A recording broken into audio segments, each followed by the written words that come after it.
How many of you have heard of Mason Corridor? How many of you have thought of Mason Corridor as a transit line? How many of you thought of it as an economic corridor?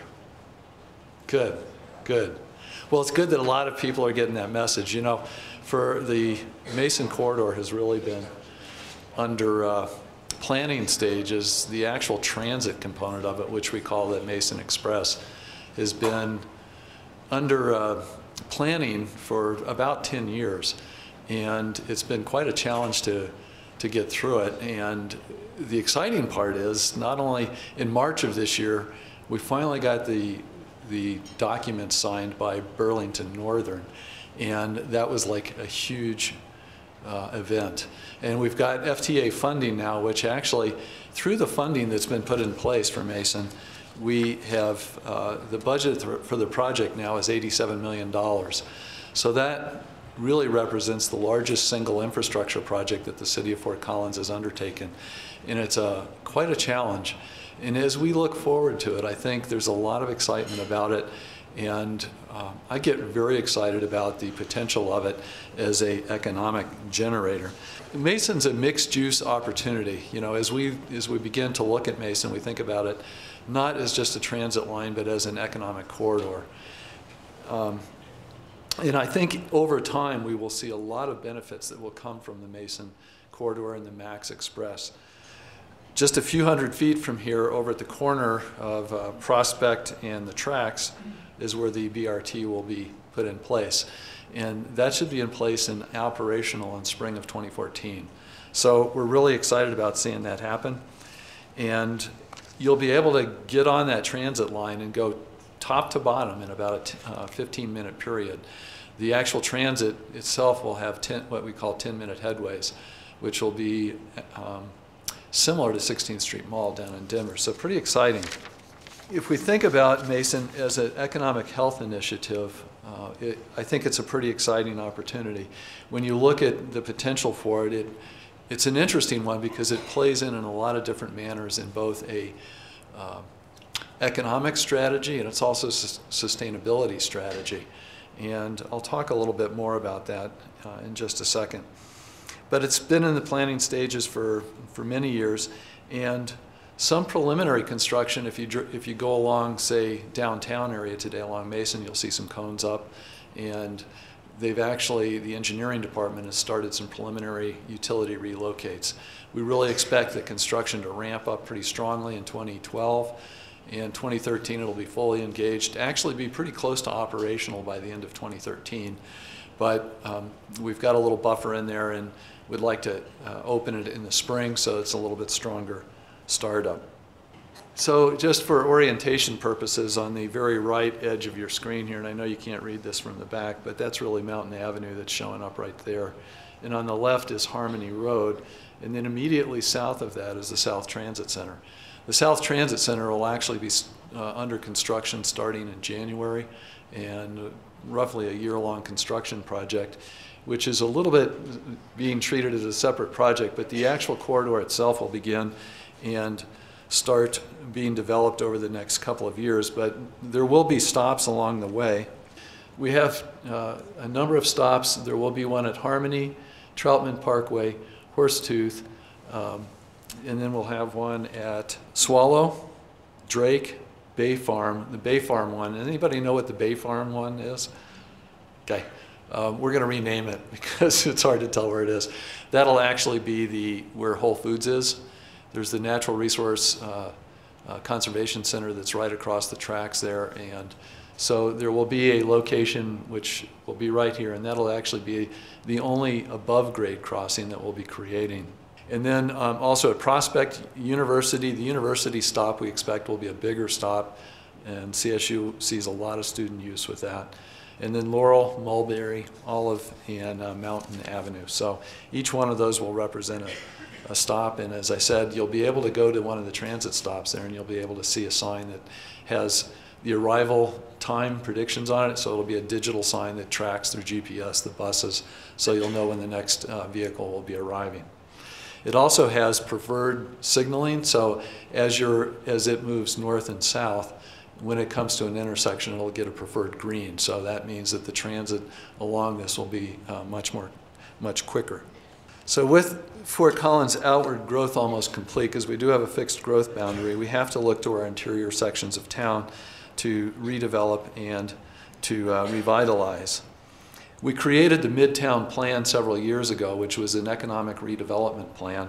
And then recently at City Council, we adopted a Urban Renewal Authority strategy, which is an economic strategy to help businesses that want to redevelop along there. And specifically ones in target areas that have certain thresholds, but it does provide some benefit, which is intended to provide a catalyst to spur redevelopment. But College continues to be the main arterial of town, and with growing congestion, Max will help to kind of relieve that congestion, and it'll provide two front doors for the businesses that are between College and Mason.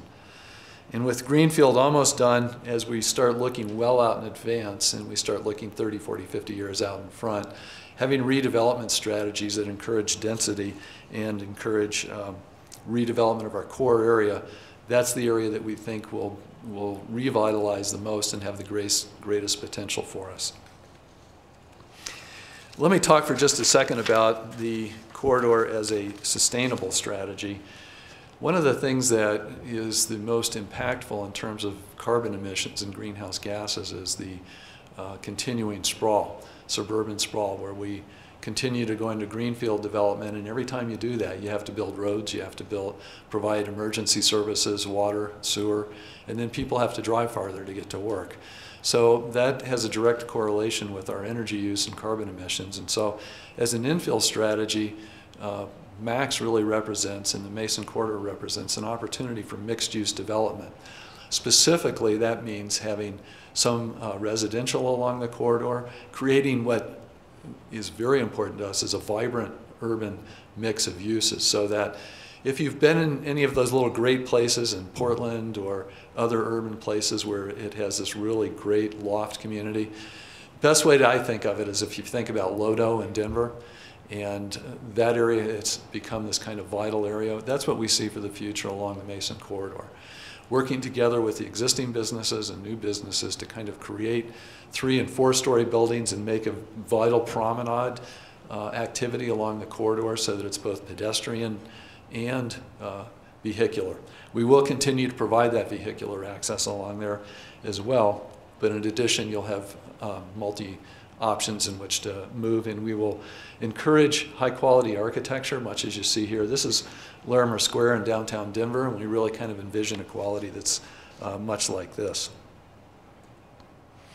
Another example architecturally on how this might look would be to create corridor spaces for pedestrians that are really exciting. And you know, we definitely see the coffee shop, small stores along here. We like building locally grown businesses and entrepreneurial endeavors and encouraging alternative transit. We're beginning to see this. I mean, how many of you have kind of walked through Lodo in Denver? Probably most of us, right? It's a really great experience, isn't it? We're not going quite as tall as downtown Denver as Lodo, probably in the 4-story range, but really creating that kind of vital urban experience that you see in this particular slide. Some of the beginnings have already started. We've seen Whole Foods, who is really a pioneer in the area. But in addition to that, Full Cycle's come along. We've recently seen Garbanzo's in there, and we are seeing developers kind of reinvigorated and reinterested in that area. In fact, in the last year and a half, the South Fort Collins Business Association formed to create a lot more interest in redevelopment along this edge. So here's a kind of an overview of Max. It's 5.5 miles long, starting, as I said, at Mountain and continuing south, slightly south of Harmony. It is a rubber-tired light rail, and you can see one of the stops here with designed to be contemporary, but also each one is expressive so that it reflects specific history of the area or culture of the area, and really kind of becomes a benchmark so that for transit riders, you're able to go down there, and when you see a stop, you recognize the stop because it's kind of unique in its appearance. So you don't have to necessarily know the name. If you're busy chatting with somebody, you can just hop off. We also want this to be a Gen Y kind of a facility that's exciting for people, meaning that we're considering or providing the opportunity for Wi-Fi on there so that if you get on board, you can do work in the morning while you're traveling. You'll be able to have access to the internet and be able to check your email and so forth. So the timeline for MAX right now is 2011 signaling and conduits installed on Mason, and you can see that as I mentioned earlier. 2012 funding from the FTA arrives, and at that point it triggers the construction contracts and we really begin in earnest. 2012, 2014, the BRT and the South Transit Center is constructed. This is kind of a look on how one of the transit stops might appear. And you can see in this particular case, we're hoping there's a lot of riders. In the overpass, the one that I mentioned called Bay Farm, which is, by all practical purposes, the Whole Foods overpass, will be built next summer, and so you'll start seeing that construction come out of the ground. That'll actually be an overhead passageway because we have some safety issues there. This is a bird's eye view of the corridor, and as you look down the corridor, we'll have the 12 stations along here. But one of the interesting things to consider as you look and think about the corridor is that today 60% of all jobs are located within 1 mile of Mason corridor. And 40% of the retail sales of the city happen along the Mason corridor and along College Avenue. So that is a huge statement. And one of the interesting aspects of this is that over the last 2 years we saw a drop in retail along there of almost 700,000 square feet. So this is, I think, one of the techniques that we're working with local business owners to kind of help re-energize, re-innovate that, re-energize that area. And so it's I think economic health really is a very strong component of this.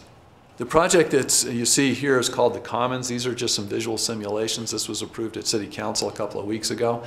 This is a view looking southwest. So if you imagine yourself at Prospect in College Avenue and looking to the southwest, these tall buildings that you see in the background will represent the student housing that will be happening there. 4-story buildings, and there will be housing above and mixed-use retail and restaurant activity that will be happening on the street level. It's an area that was flooded in the 1997 flood. It'll be brought out of the floodplain. The area will be, and it'll begin the redevelopment. That project is kind of one of the first ones that's going to really hit the ground running and be a significant one. And we'll have over 600 student housing beds in it. And as a result of this project, we've already seen additional interest in that very specific area. Have any of you noticed the new Starbucks that just opened on College? That's an example of that re-energizing and re-interest that's happening there. There's another example of the project with the BRT in place, and you can see how that'll arrive. You know, we really see this as a tremendous opportunity, and I think as you see it happening downtown as well, it's going to be a great opportunity to get on here. One of the kind of fun things that we've been talking about is to develop programming for each one of the stops. For example, making this a fun place to go on, say, a Sunday, where you might have a sidewalk chalk festival. In each one of the station stops, we have a sidewalk chalk artist that's doing sidewalk chalk on the platform outside. Or we might have a food activity where each stop has a different ethnic food. You might have Greek food at one stop that we'd be able to do that, and Italian at the next, but kind of helping to make this a really interesting place to be, much as you might find on 16th Street Mall, which, as we've all seen, has become a roaring success. So with that, that's kind of an overview of it. I don't have all the answers, but I'm certainly available and would like to open it up to any questions you might have about it. The question is, are we going to have bike parking at the stops? Yes. We're trying to make sure we have a lot of bike parking. In fact, as we see redevelopment, we'll ask for more bicycle parking. One of the visions that we don't have it funded yet, but one of the long-term visions I'm hoping to see along there is as properties redevelop along Mason, that we create a promenade effect so that in front of the buildings we create kind of vital walkways in areas that we not only encourage bicycles, we encourage pedestrians as well. So the question is what about east-west access? And now are you referring to automobiles or to pedestrians and bicyclists, or both? Pedestrians and bicycles primarily. Okay, so let me kind of tackle that a little bit at a time. The first one is at Troutman Parkway. There will be a pedestrian underpass. So that will help all of those neighbors have direct access, which will provide a really great off Main Street opportunity for crossing. I think another off Main Street opportunity will be at Swallow, and pedestrians will be able to cross at Swallow in a safe manner. We'll have sidewalk crossings, of course, at every one of the major street crossings. So the pedestrian side of it will be accommodated through those two major crossways, at the Whole Foods Bridge as well as at Troutman, which I think will really help a lot. And then, as you know, we have a bike path that runs north-south, so at each major arterial crossing, PEDS will have a sidewalk crossing there. We've been working closely with the city's traffic engineer on signalization and vehicular access across the BRT line, which I think really represents a significant consideration, and continue to refine the modeling, but we do have good software and a good engineer that I think will be able to accommodate that. You know, interesting question and a good one, I think. Number one is, if you're going to own the property, I would own it now, because after it's developed, the property values are going to really be high. If it's for a lease, lease it. If you can own it and lease it, that would be great. You know, there have been a few venture people that have gotten out in front of it, and I think they're doing well. And I would encourage you to really look at your business model, make sure that you can do the cash flow, and it's really going to ramp up dramatically once the BRT is in place. So there's a little bit of early risk management that I think you have to take into account. So the question is, will we have vehicle traffic moving north-south? And the answer is yes. That was a significant consideration as we went through the public process over the years to not cut off vehicular access. There's one spot between Drake and Horsetooth where the BRT will coincide with vehicular traffic. After that, it'll be separated horizontally. You know, a little bit it would, but not dramatically so. I think the opportunities are still there with enough space that we'll be able to enhance the pedestrian activity. The question is, will you be able to bring your bicycles on? And the answer is yes. The buses are specifically designed so that you can not just put them on a rack on the front, but actually wheel them right into the bus. So there'll be an area there that makes it very convenient for you. Yes, there will be a park and ride, and that's the South Transit Center. There'll be a couple hundred parking spaces down there, as well as a lot of bicycle parking, and the Fossil Creek Bike Trail will come adjacent to it as well. So a lot of opportunity to get in and park and be able to take this. Additionally, we're looking at having transit service that will extend from the South Transit Center south to Loveland as well.